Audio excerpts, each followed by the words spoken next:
JKC खबर अब तक में आप सभी का स्वागत है। मैं हूं आपके साथ नीरू शर्मा। खबर अब तक में आगे बढ़ने से पहले आइए नजर डालते हैं इस वक्त की प्रमुख सुर्खियों पर।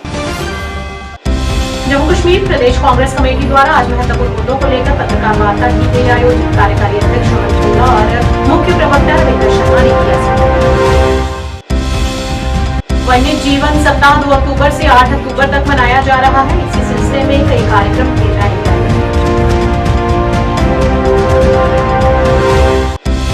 मीरवाइज उमर फारूक ने आज कहा कि कश्मीर मुद्दे के समाधान के लिए चुनाव नहीं, वार्ता ही आगे का रास्ता है।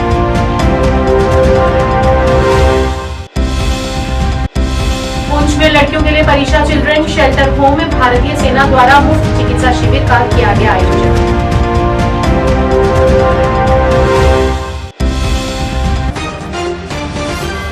क्या आप परेशान हैं? आज ही संपर्क करें। 100% गारंटी के साथ पाए हर परेशानी का समाधान। प्रेम विवाह के लिए माता पिता को मनाना, प्रेमी प्रेमिका में झगड़ा, सौतन दुश्मन से छुटकारा, तलाक केस, नौकरी कारोबार में रुकावट, विदेश यात्रा या कर्ज मुक्ति, लॉटरी नंबर पाओ 649 हो या लोटो मैक्स, प्यार में धोखा खा चुके प्रेमी प्रेमिका, एक बार जरूर संपर्क करें। मैं आपका प्यार टूटने नहीं दूंगा। 98 769 98 583। अब समाचार विस्तार से।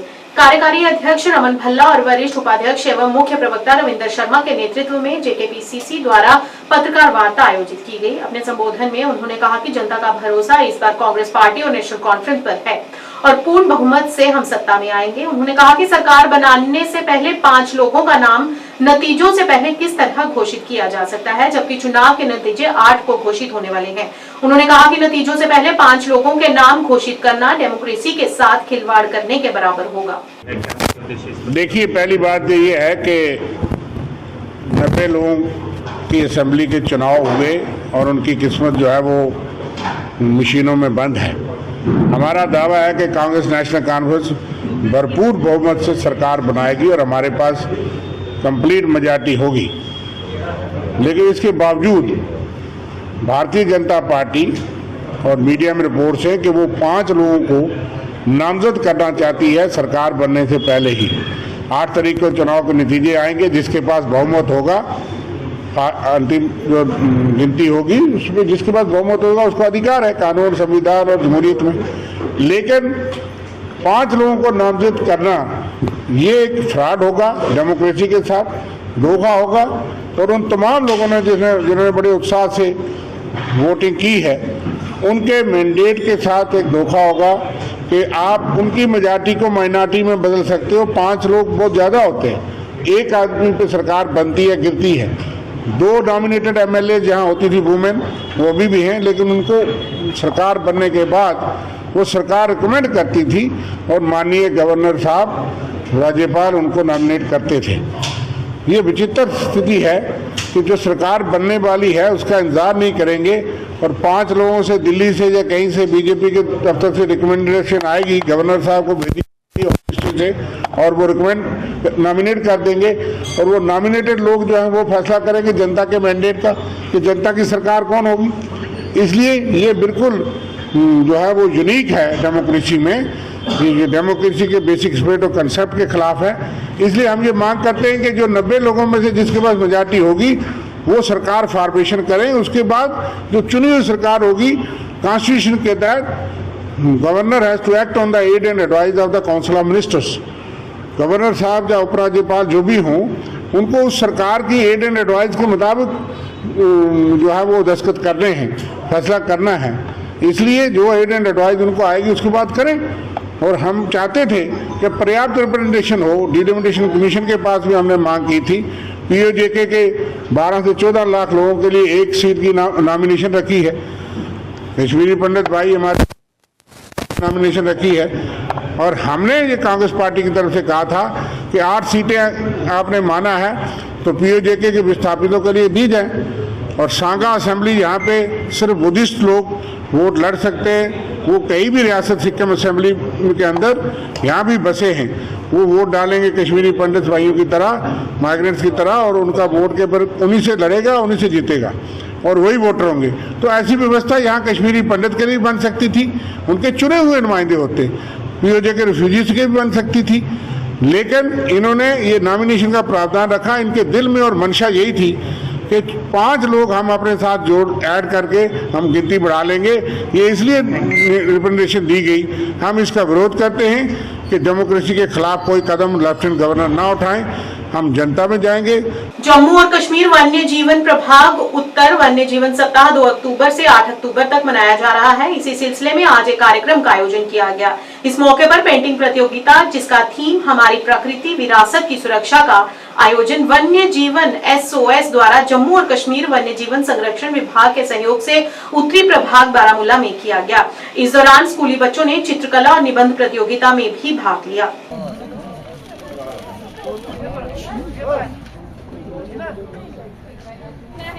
कितने आए, क्यों आए, हमें ये देखना कि पार्टिसिपेशन कितनी आपका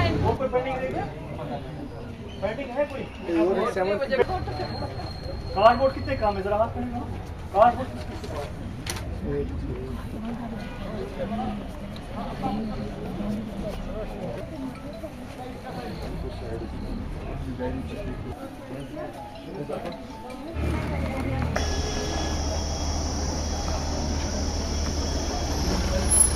the chief gestures around to grant speech of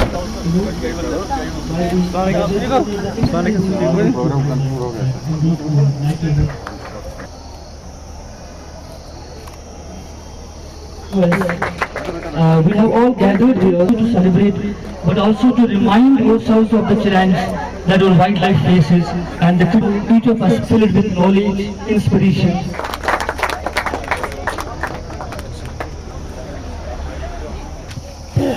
Conservator Forest और regional wildlife warden Kashmir reason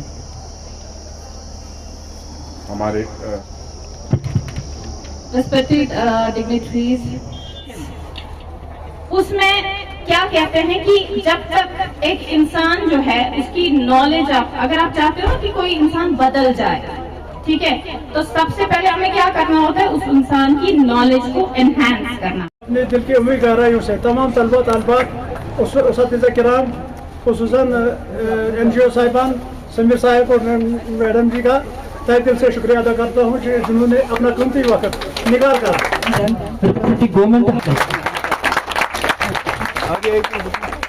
the painting competition has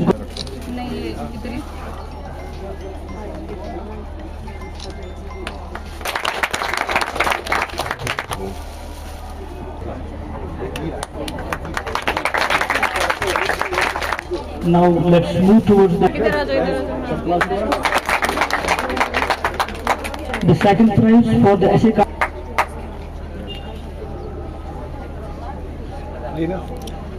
and third the last आज का दिन जो है वो वाइल्ड लाइफ वीक जो 2 तारीख से 8 तारीख तक को मनाया जाता है। हमने आज बारामूला में इसका इफ्तिताह किया है। आज हमने बनाया जिसमें तलबा और तालबा का बहुत से मुख्तलिफ स्कूलों से आए हुए तलबा तालबा का कंपटीशन में मुकाबला लिया। इसमें ये ड्राइंग भी थी और इसमें ऐसे राइटिंग भी थी। उन्होंने अपनी शिरकत इसमें की, जिसमें बच्चों में इनामात भी तकसीम किए गए। First second position, third position किसने हासिल की उनको सर्टिफिकेट भी मिले। मकसद था वाइल्ड लाइफ की अहमियत को उजागर करना, लोगों में उजागर करना, खासकर खुसूसी बच्चों में, क्योंकि आज के बच्चे कल के बड़े होंगे। जब इनके जहनों में आज से ही वाइल्ड लाइफ की अहमियत उजागर होगी तो ये बड़े होकर वाइल्ड लाइफ के बारे में मुख्तलिफ बहुत से काम अंजाम देंगे। तो सर आज हम लोग यहाँ पे आए थे और हम लोग ने यहाँ पे एक ऐसे कंपटीशन किया in which we wrote about the conservation of wildlife. By wildlife we meant the animals which comprise of our ecosystem, which are in our environment. We all know that these animals, they are becoming extinct day by day. They are in great danger. We humans are harming them. They have a lot of traditional, cultural, social and economical significance in our country, or we could say in our society. But we humans, we are not understanding that, and instead we are harming them for our own good and for our own greed. We take their skin and then we make leather, etc. There are a lot of conservative steps that we can take to save these wild animals from getting extinct. we can like instead of putting them in some man-made containers on some man-made that surroundings, we should instead put them in biosphere reserves or wildlife sanctuaries, other things like where they could feel like they're in their natural habitat, and we could preserve them. There are a lot of species which have given their life, which are extinct now just because of our greed. We should instead take alternatives for the things we get from them, like from their skin we get leather. We should take alternative lab, like the leather which can be made in lab. We should use that. These animals, they also deserve respect, and they also deserve to live because they contribute a lot in our society, in our surrounding. So we should save them. Thank you. जी, आज का जो ये programme है ये wild life week के बारे में था, और इसका जो थीम था वो था conservation of wild animals, wildlife. तो सबसे पहले I would like to thank the department of wildlife protection, जिन्होंने हमें ये प्लेटफॉर्म प्रोवाइड किया कि हम यहाँ ऐसे राइटिंग के लिए आए, ऐसे कंपटीशन और पेंटिंग कंपटीशन के आए जो कि इस थीम पे बेस्ड है। तो मेरे ख्याल से हम सबको ये इनिशिएटिव लेना चाहिए कि हम लोग अपनी वाइल्ड लाइफ को प्रोटेक्ट करें, क्योंकि वाइल्ड लाइफ और ह्यूमंस इंटरडिपेंडेंट है। और तो और हम सबको इस बात का ज़रूर ख्याल रखना चाहिए कि हमारी वजह से किसी एनिमल को, किसी भी स्पेशी को कोई हार्म ना हो, क्योंकि आजकल बहुत ज़्यादा जो एनिमल्स हैं वो एक्सटेंड हो रहे हैं। जैसे कि हम कैलिफोर्निया कॉन्डर लेंगे या हम ब्लैक व्हेल्स जो है वो सारे जो है एक्सटेंड हो गए हैं। और आज अगर हम देखें कश्मीर की, अगर हम बात करें, कश्मीरी स्टैग भी हमें बहुत कम देखने को मिलता है, क्योंकि धीरे धीरे जो स्पीशीज़ है ये अब एक्सटेंड हो रहे हैं। तो इसीलिए हर एक इंसान को, ये बात कश्मीर की नहीं, इंडिया की नहीं, बल्कि दुनिया के हर एक इंसान के लिए ज़रूरी है कि हम सब वाइल्ड लाइफ का ख्याल रखें, वाइल्ड लाइफ सेंचुरीज बनाएं। यहाँ ऐतिहासिक जामिया मस्जिद में शुक्रवार की सभा को संबोधित करते हुए मीरवाइज ने अपने दिल की बात कही और कहा कि 5 अगस्त 2019 को भारत सरकार द्वारा किए गए एक तरफा फैसले को किसी भी हालत में कश्मीर मुद्दे के समाधान के रूप में गलत नहीं समझा जाना चाहिए। उन्होंने कभी भी मुद्दे के समाधान के साधन के रूप में बंदूक और हिंसा की वकालत नहीं की है और पिछले 7 दशकों से चले आ रहे कश्मीर मुद्दे के समाधान के रूप में चुनावों को गलत नहीं समझा जा सकता। उन्होंने ये भी कहा कि हुर्रियत कभी भी चुनावों के खिलाफ नहीं थी, लेकिन पिछले 7 दशकों से चले आ रहे जटिल कश्मीर मुद्दे के समाधान के रूप में चुनावों को पेश करने के दावों के खिलाफ थी। बुजुर्गों, नौजवानों, नाजुबिन अस्सलामु अलैकुम व रहमतुल्लाहि व बरकातुहू। आज तकरीबन 1 माह के बाद, 4 हफ्तों के बाद मुझे जामिया मस्जिद आने की इजाज़त दी गई है। आप जानते हैं कि एक बार फिर मुझे अदालत का दरवाज़ा खटखटाना पड़ा और आज अदालत में मेरी केस की सुनवाई भी हुई। हुकूमत को नोटिस निकाला गया है कि वो जवाब दें। हमें अफसोस इस बात का है कि कितने खटाई के साथ गलत बयानी और झूठ बोला जा रहा है। मुझे घर में बंद किया जाता है, मेरी नक्ल हमल पर, मेरी मूवमेंट पर पाबंदी आयद की जाती है, मीडिया से मिलने की इजाजत नहीं है। पिछले महीने मीडिया के कुछ लोग आए, उन्हें मेरे गेट से ही हटा दिया गया। मुझे दावत दी गई कि आप मीडिया पर आएं, अपनी बात कहें। यह कहा गया कि वो तो खुले हैं, वो तो आ जा सकते हैं, सबसे मिल सकते हैं, लेकिन मुझे मिलने नहीं दिया गया, मुझे बात करने की इजाजत नहीं। ऐसा क्यों है कि जब हुकूमत ये दावा करते हुए नहीं थकती कि जम्मू कश्मीर में तो हालात बहुत बेहतर हैं, यहां तो नया कश्मीर है, यहां तो हर किसी को बात करने की आजादी है, लेकिन हकीकत यह है कि हर किसी की आवाज को ताकत के बल पर सल्ब कर दिया गया है।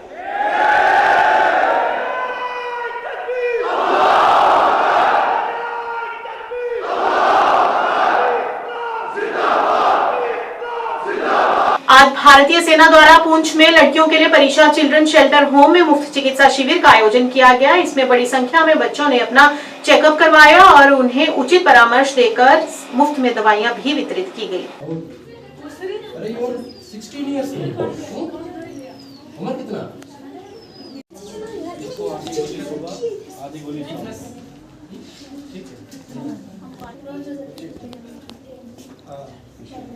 आज क्या खेला है?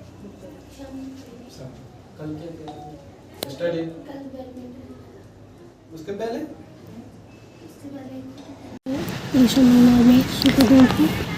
हमने जो इंडियन आर्मी की तरफ से जो कैंप ऑर्गेनाइज किया है, हम उनका बहुत बहुत शुक्रिया अदा करते हैं। वैसे तो हमें मेडिकल चेकअप हर मंथ में हमने एक रूटीन में होता है बच्चों को, लेकिन फिर भी ये इन्होंने मतलब बड़े अच्छे से किया है, हम उनका बहुत बहुत शुक्रिया अदा करते हैं। और मैं प्रीशा मंगनाट की सुप्रीडेंट हूँ। आज हमने बच्चों के लिए एक मेडिकल कैंप ऑर्गेनाइज करवाया है आर्मी के थ्रू, और हम अगर बच्चों का हमें ऐसा पैरामेडिकल भी हमारे पास इधर रहती है और वो भी बच्चों को देखती है। अदरवाइज़ हम हर मंथ एक मेडिकल कैंप रखते हैं जिससे बच्चों को स्पेशल हेल्थ चेकअप किया जाता है और उनको काफ़ी हेल्प प्रोवाइड होती है। तो बच्चों के डिजीज़ के हिसाब से, जैसे बच्चों को यहाँ हेडेक की ज़्यादा प्रॉब्लम रहती है और स्टोमक की प्रॉब्लम रहती है। हेल्थ चेकअप हमने कैंप यहाँ पे ऑर्गेनाइज किया है चाइल्ड वेलफेयर कमेटी पुंछ में, प्रीशा चाइल्ड केयर इंस्टीट्यूशन मंगनाड़ में। ये 39 RR के सहयोग से आज यहाँ पे किया जा रहा है। स्पेशल कैंप जो हमारे यहाँ पे इनमेट है, जो यहाँ पे प्लेस्ड हुए हैं बच्चे, उनके लिए करवाया जा रहा है। और ये बच्चे जो हैं उनका एक पूरा हेल्थ चेकअप होगा और उनको मेडिसिन भी प्रोवाइड की जाएगी। सर इस जानकारी के लिए बताना चाहूँ, यहाँ पे हर महीने एक हेल्थ चेकअप होता है जो हमारा डिस्ट्रिक्ट हार्टिकल्चर हॉस्पिटल से एक स्पेशल टीम आती है और उन बच्चों को हर महीने यहाँ पे उनका मेडिकल चेकअप होता है और उनको जो भी उनकी रिक्वायरमेंट होती है मेडिसिन की और कुछ और उनको यहाँ पे प्रोवाइड की जाती है और ये हर मंथ में होता है। ये स्पेशल चेकअप कैंप इस बार हमने इंडियन आर्मी से कॉन्टैक्ट किया था और 39 RR के सहयोग से आज यहाँ पे एक स्पेशल मेडिकल हेल्थ चेकअप करवाया जाए। बड़गाम जिले में एक ईंट भट्टे पर तेंदुए के हमले की हालिया घटनाओं के मद्देनजर बीरवाह तहसील प्रशासन ने टाउन हॉल बीरवाह में ईंट भट्टा मालिकों के साथ एक महत्वपूर्ण बैठक बुलवाई, जिसमें कामकाजी लोगों की सुरक्षा को लेकर चर्चा हुई। गौरतलब है कि कुछ दिन पहले बीरवाह में एक ईंट भट्टे पर शाम के वक्त तेंदुए ने एक बच्चे पर हमला कर दिया था, जिससे बच्चे की मौत हो गई थी। मैं आपको वही बोल रहा हूँ, that's why I am requesting you। कुछ भी ले सकता है। मैं वही आपको बोल रहा हूँ, वो पंजेवान मिलके अदरवाइज हम तो लगे थे ढूंढने में कि बेवा की वार मांगो। ऐसे गाड़ी निकलेगी अंडर प्रॉपर रसीद, आपको पता होनी चाहिए कि आपकी गाड़ी। दूसरा है कि अपनी पीसीबी की जितनी भी नॉन वायलेशन वो आप लोगों के लिए प्रॉब्लम हो रही है। सो एक बात आप याद रखिएगा कि हाई मास्क लाइट्स जब आप भट्टी से गाड़ी निकालते हैं, आप उसको रसीद देते हैं, फिर आप लोड लिखते हैं, you know this is the procedure. आपकी गाड़ी को कुछ ऑर्डर है वो आप परसों तक इम्प्लीमेंट कर लेंगे, लेकिन बाद में वो बोलते हैं ये मैसेज क्या इनको पता किसी को चलता नहीं है। कुछ भी ले सकता है। मैं वही आपको बोल रहा हूँ, वो पंजेवान मिलके अदरवाइज हम तो लगे थे ढूंढने में कि बेवा की। देखिए हमारे बीरवा में अराउंड 32 बिग किलन ओनर्स हैं जो ऑपरेट करते हैं। इनको आज हमने यहाँ बुलाया था क्योंकि आपको पता है रिसेंटली एक इंसिडेंट हुआ था जिसमें से एक ब्रिक किलन के जो ह्यूमन रिसोर्स है उसके एक बच्चे को, हमारा जो अपना बच्चा था उसको वहाँ से लेपर्ड उठा के ले गया था। सो आज हमने इनको बुलाया था। We had given him some very basic instructions हैं, for example installation of high mast lights. उनकी जुगियाँ जो हैं ये स्कैटर्ड बनाते हैं। वी हैड रिक्वेस्टेड देम कि उनकी जुगियाँ आप एक जगह बना के दें और उनकी जो लिविंग कंडीशंस हैं उनकी अपनी ह्यूमन रिसोर्स को वो थोड़ा अपग्रेड करें। We have also told them कि हमारे पास जितने भी ब्रिक किलन ओनर्स हैं we will not allow them to run without licences.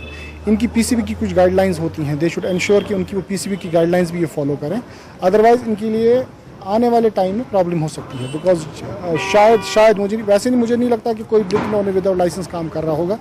हमने एक ऑलरेडी टीम इसमें डिप्लॉय की है जिसमें हमारे नायब तहसीलदार बीरवा हैं, he is head of the team. उनको बोला गया है कि वो डिटेल रिपोर्ट देंगे कि कौन कौन सी brick kiln owners without license काम कर रहे हैं या जिनके पास पीसीबी की क्लियरेंस नहीं है। और हमने जो आज यहाँ पे गाइडलाइंस की विल इंश्योर कि हमारी जो टीम वहाँ जाएगी इन ब्रिक किलन ओनर्स पे वो इंश्योर करे कि ये वाली गाइडलाइंस भी वो मेट करे। सर एक अहम सवाल, चूंकि रेट्स को लेके एक बड़ी कंफ्यूजन ऑलरेडी लेपर्ड वाले इंसिडेंट में हमारी वाइल्ड लाइफ की टीम्स हैं, they are on the job.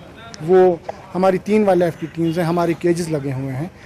हम आपकी वजह से उनको बोलना चाहते हैं कि हम उनके साथ खड़े हैं, चाहे पुलिस एडमिनिस्ट्रेशन हो, सिविल एडमिनिस्ट्रेशन हो, हम शाना बन जाना उनके साथ खड़े हैं। डरने की कोई ज़रूरत नहीं है। कभी भी आपको हमारी ज़रूरत है, हमारे नंबर्स बिल्कुल पब्लिक हैं, they can call us any time.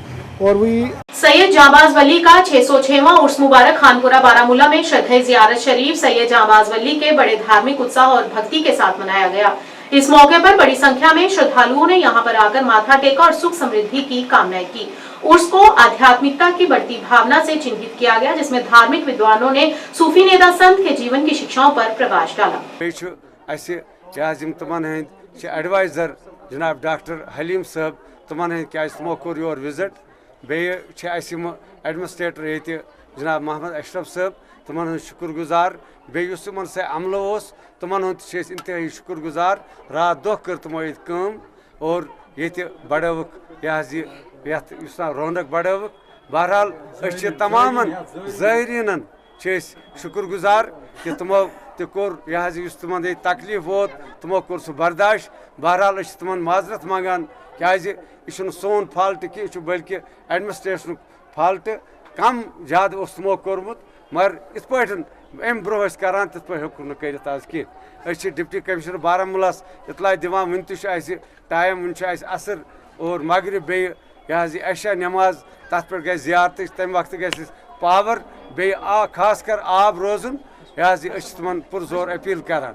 बहरहाल अम पे तमाम महकमन यह जानित कि ये गमन खतर कह तिस कत वन कह यम सतन क्या बोड़ दरबार।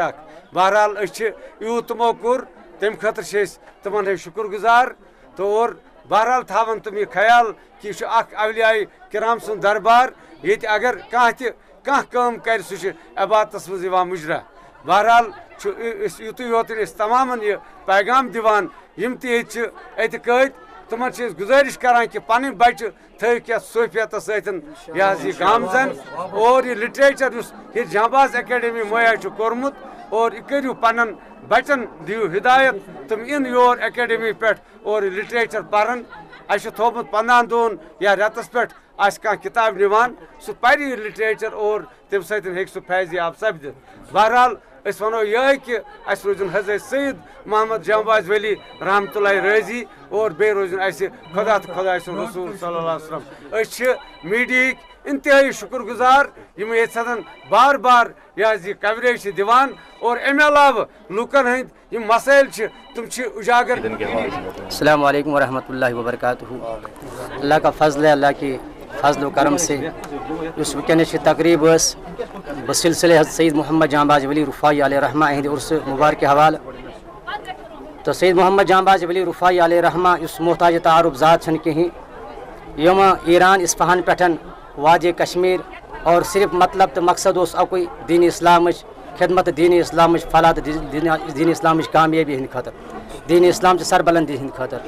तो अमो गुजर पन यतनसन यह वक्त सिर्फ अमे गर्ज खतर और यह तालीम तो तरबियत कर्मो पन्ने उम्र मुबारक मज ताकि दीन इशात और दीन तरक्की गस ब्रोकन पकन।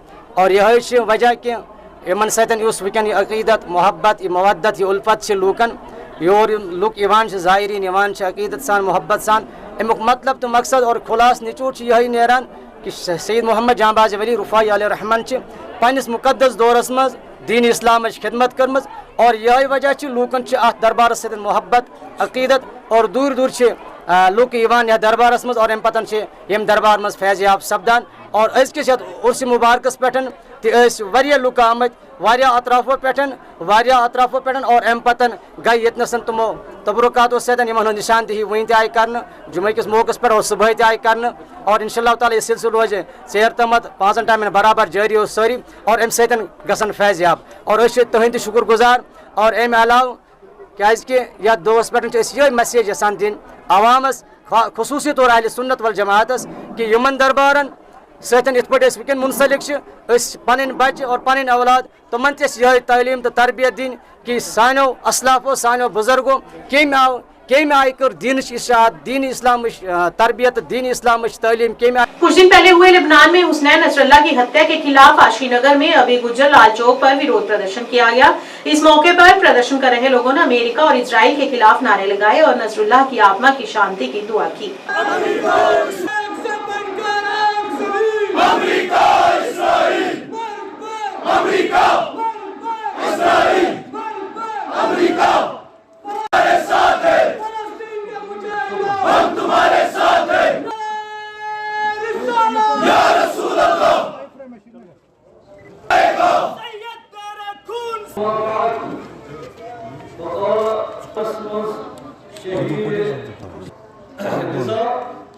सैयद हसन नसरुल्लाह ने 23 साल से ज्यादा कमपीश मुजाहिदत की है और हमेशा हामी मुस्तज़फ़र रहे और दाई इत्तिफ़ाक़ और इत्तेहाद का पैगाम दिया है।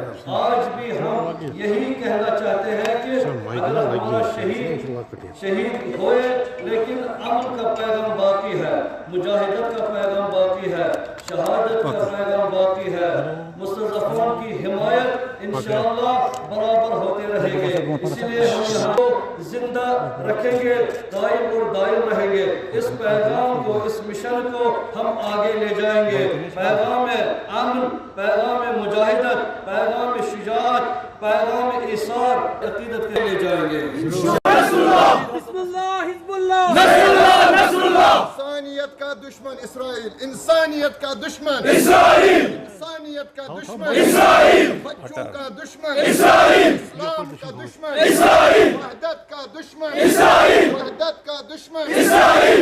सैयद के फरमान पर जान भी कुर्बान है। मुर्दाबाद मुर्दाबाद अमेरिका मुर्दाबाद मुर्दाबाद मुर्दाबाद इस्राइल मुर्दाबाद। ला इलाहा इल्लल्लाह ईरान से रिश्ता क्या, ला इलाहा इल्लल्लाह हिज़्बुल्लाह से रिश्ता क्या, ला इलाहा इल्लल्लाह।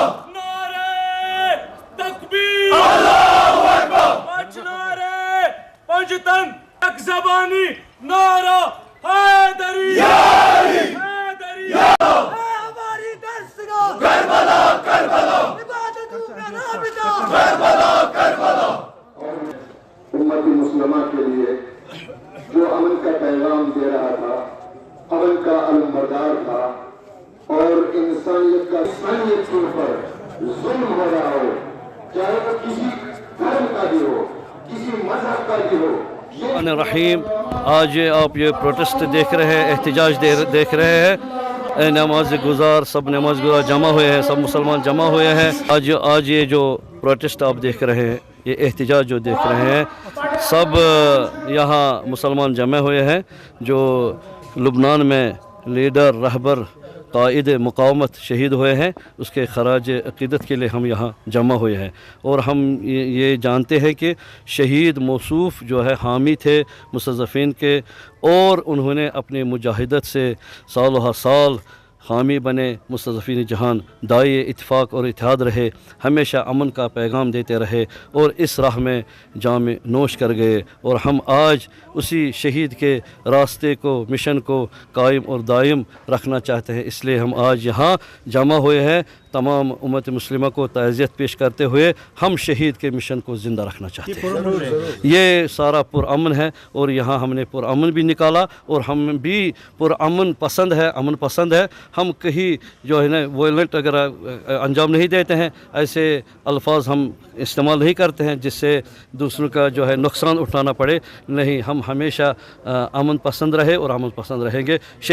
श्री दुर्गा नाटक मंडली रियासी की तरफ से पहले नवरात्र से ओपन एयर थिएटर में जहां की एक ऐतिहासिक रामलीला की शुरुआत की गई। पीसी रियासी विशेषपाल महाजन ने ज्योत प्रज्वलित कर रामलीला की शुरुआत करवाई। इस दौरान उन्होंने कहा कि आज के समय में रामचरितमानस का आयोजन कर भगवान राम की महिमा कर युवाओं को उनके बारे में बताना बेहद जरूरी है। उन्होंने कहा कि आज के बच्चों को भगवान राम से प्रेरणा लेनी चाहिए और उनकी भांति मर्यादा में रहने का प्रयास करना चाहिए। श्री दुर्गा नाटक मंडली की तरफ से हर वर्ष रामलीला का आयोजन करवाया जाना काफी सराहनीय है, जिससे युवा वर्ग प्रेरित होगा। वहीं रामलीला के पहले दिन भगवान गणेश की स्तुति पंडित चमनलाल शर्मा ने करवाई। इसके बाद वाल्मीकि रामायण को लिखते हुए का आगे के दृश्यों का मंचन किया गया।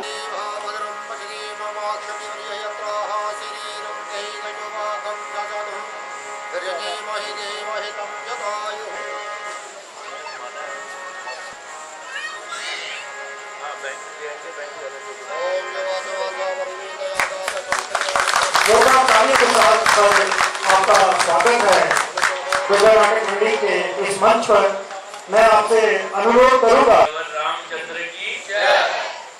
भगवान राम सदियों से सनातन समाज के पूजनीय भगवान विष्णु के अवतार, एक आदर्श राजा की याद दिलाने के लिए है कि अच्छाई की विजय होगी।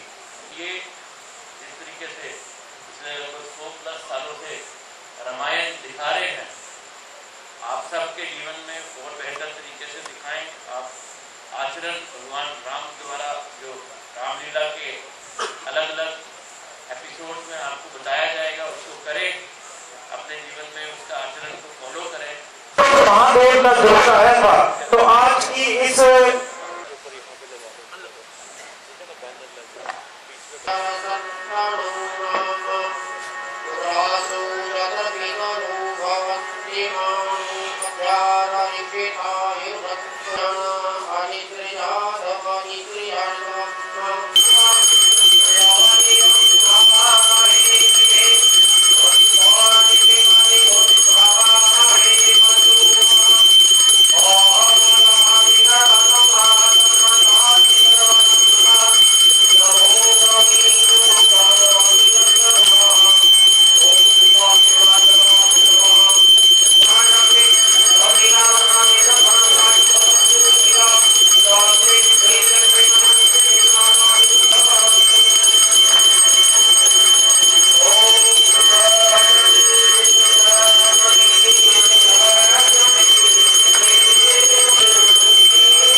ये केवल आगे जाने से रुकता है।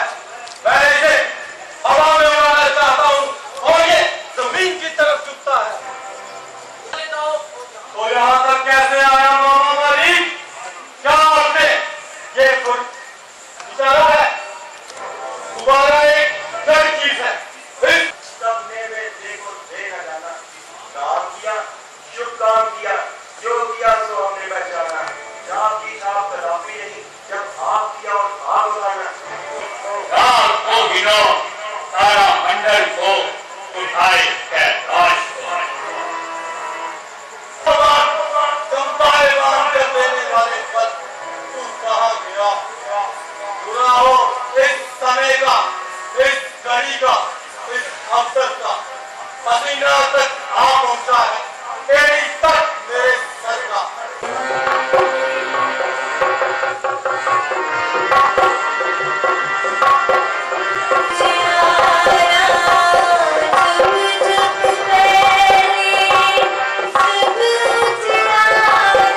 तो हार्दिक शुभकामनाएं नवरात्रि के पावन अवसर पर।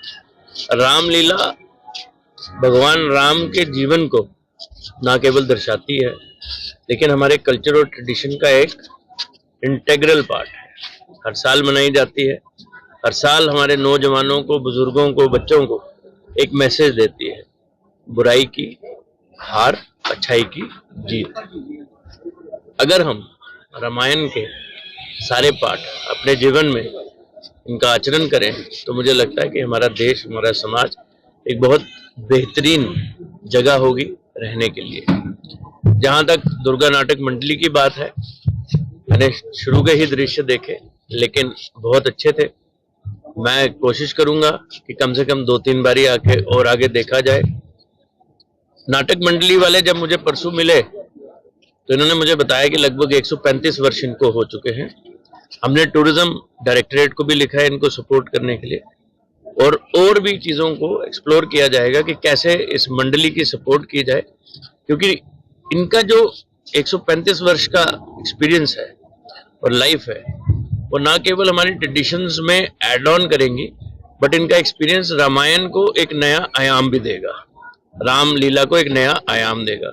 तो उम्मीद करते हैं ऐसे संगठन, ऐसे नाट्य क्लब समाज को बेहतर बनाने में अपना रोल जरूर प्ले करते रहे। एक अपना मजा होता है, ठंडी हवा चल रही है, पंखों की आवाज नहीं है और हम अच्छे तरीके से सुन पा रहे हैं। डोगरा कला संग्रहालय मुबारक मंडी द्वारा एक पहल के तहत आज जम्मू में वेद मंदिर बाल निकेतन के बच्चों ने आज डोगरा कला संग्रहालय का दौरा किया और यहां पर कई सौ साल पुरानी कलाकृतियों और पांडुलिपियों को देखा और उनके बारे में जानने का प्रयास किया। इस मौके पर विभाग के अधिकारियों ने उन्हें उनके बारे में अवगत भी करवाया और अपनी कला को संरक्षित करने के लिए भी कहा।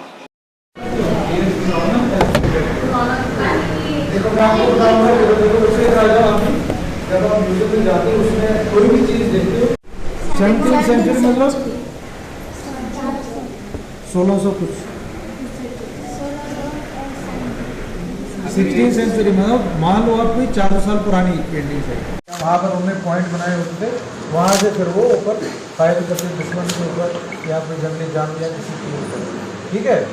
और जो सैनिक ये वाला काम करते थे जिनका निशाना अच्छा होता था उनको बोलते हैं स्नाइपर। क्या बोलते हैं? जैसे कोई भी किला हो गया, बहुत छोटा किला, वहाँ मुझे छोटे छोटे वहाँ पे होल्स देखने होंगे, ये स्नाइपर टाइप का काम करते थे जो एक ही जगह स्टे जो है ऊपर एक किले के टॉप पॉइंट पे रहते हैं। इनको नहीं मालूम होगा ना स्नाइपर किसको बोलते हैं? स्नाइपर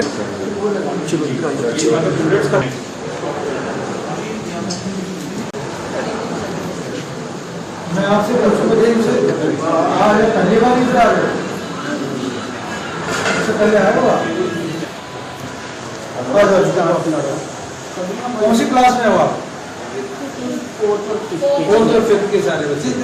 बढ़िया, बताओ ये जैसा कि हमारे डॉक्टर साहब ने पहले आपको बताया कि आज का जो विशेष कार्यक्रम है ये अंडर प्रिविलेज्ड बच्चों के लिए रखा गया था, क्योंकि जो बच्चे अमूमन यहाँ पे नहीं आ पाते, स्कूलों के छात्र तो यहाँ रेगुलर आते रहते हैं स्कूल कॉलेज के बच्चे, लेकिन ये बच्चे यूँ कि नहीं। आज जो था वेद मंदिर बाल निकेतन जो हमारा ऑर्फन होम है वहाँ से स्पेशली इन बच्चों को लाया, इनको इन्वाइट किया गया था, ये बच्चे वहाँ से आए हैं ताकि ये लोग इन लोगों को भी वो अवसर प्राप्त हों जो सामान्य बच्चों को अवसर प्राप्त होते हैं और ये भी अपने समृद्ध इतिहास के बारे में जान सकें और उस पर गौरव कर सकें।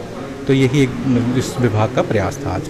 जैसे हमारा जो डिपार्टमेंट है डायरेक्टोरेट ऑफ आर्काइव्स आर्कियोलॉजी और म्यूजियम्स, हम लोगों ने एक कैलेंडर ऑफ एक्टिविटीज़ जो है वो शायर किया है। उसमें हम लोग जो first of its kind initiative में हम लोग जैसे स्पेशल एबल्ड बच्चे हैं या ऑर्फन्स हैं या जो अंडर प्रिविलेज जो बच्चे जो यहाँ पर आ नहीं पाते हैं तो उनको यहाँ सेलिब्रेट कर रहे हैं। इससे पहले हम लोगों ने SPS म्यूजियम से जो वहाँ डेफ एंड डम बच्चे थे वहाँ अभिनंदन होम के उनका यहाँ किया था। आज ये हमारे जो अम्फला में हमारा ऑर्फनेज है वहाँ से जो बच्चे आए हैं आज हम उनको यहाँ होस्ट कर रहे हैं ताकि हमारा जो डोगरा आर्ट म्यूजियम में जो हमारे यहाँ आर्ट आर्टिफैक्ट्स या मानुस्क्रिप्ट्स भी रखे हैं उनके साथ उनके स्टाफ भी आए हुए हैं तो उनको करें और नहीं हम उनको सेंसिटाइज करें बट उनको भी ये पता चले कि उनकी धरोहर क्या है। और बच्चों में अगर इंटरेस्ट वो जो हम जागरूक कर पाएंगे तो वो अपनी नेचुरल अपने जाके पेरेंट्स से भी कहेंगे, अपने बाकी पीयर ग्रुप से भी कहेंगे और प्लस आप लोगों को यहाँ पर आए और आप लोगों की वजह से भी हम चाहते हैं कि लोग अपनी धरोहर को देखें, अपना जो वक्त गुजरा है जो माजी गुजरा है उसको पहचानें, अपने आप को रिलेट करें अपने कल्चर से, अपने ट्रेडिशन से, अपने लैंग्वेज से। और जो यहाँ पर आर्ट्स आर्टिफैक्ट्स हैं और जितने मानुस्क्रिप्ट्स हैं यूनिक हैं, कहीं पर भी आपको नहीं मिलेंगे। मूवमेंट कालकी और गोरक्षा संगठन द्वारा आज जम्मू में संयुक्त पत्रकार वार्ता आयोजित की गई जिसमें उन्होंने कहा कि अन्य राज्यों की तरह गाय जाति की सुरक्षा के चलते सरकार को उचित कदम उठाते हुए गाय को राष्ट्रीय गौमाता घोषित करने की अपील की। सारे प्रणाम। आज ਜਿਹੜਾ विषय गौ माता के प्रति है तो जानते जियां महाराष्ट्र विच गौ माता की राष्ट्रीय गौ माता दर्जा दिता गया, यूपी विच 225 कुंभ मेले से पहले उन्हें अनाउंस कराया कि गौ माता दर्जा दिया जाएगा।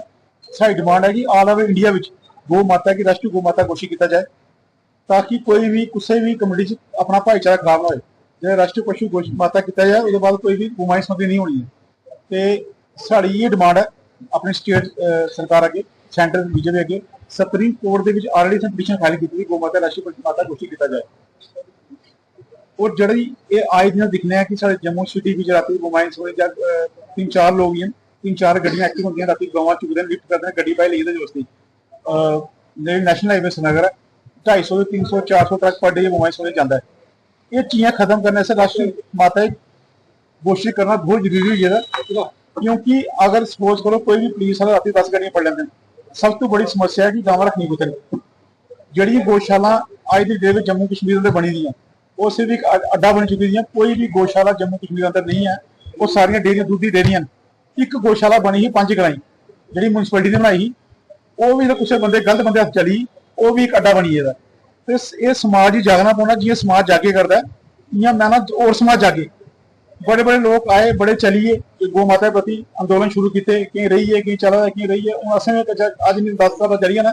लेकिन गौ माता की राष्ट्रीय पशु माता घोषित करना बहुत जरूरी है कि राष्ट्रीय माता घोषित नहीं की जाएगी, इंदर साढ़ा जो आपस भाईचारा खराब होते रहना है, धर्म फूट पाती रहनी है। और दूजा नंबर जी नैशनल हाईवे है, national highway 250 to 300 truck per day घुमाए सोने जाता है। पुलिस क्या करते हैं 5-6 ट्रक पड़ते हैं 12 कि आज हमने 27 गोवंश को बचाया कुछ तरीके वो ट्रक पर ले जाते वापस। तो लेकिन इनकी दुकानदारी बड़ी काफ़ी वधी है कंसर्न को थाने कुछ थाने मैं थाने ना नहीं लाँगा, उन्हें पता तुसें पता सही पता, लेकिन वो एक व्यापार बनी है। इयां जड़ा पैसा आता है सब तो ज़्यादा जो रेवन्यू इकट्ठा होता गोमाई सौदी होता है जम्मू कश्मीर के अंदर।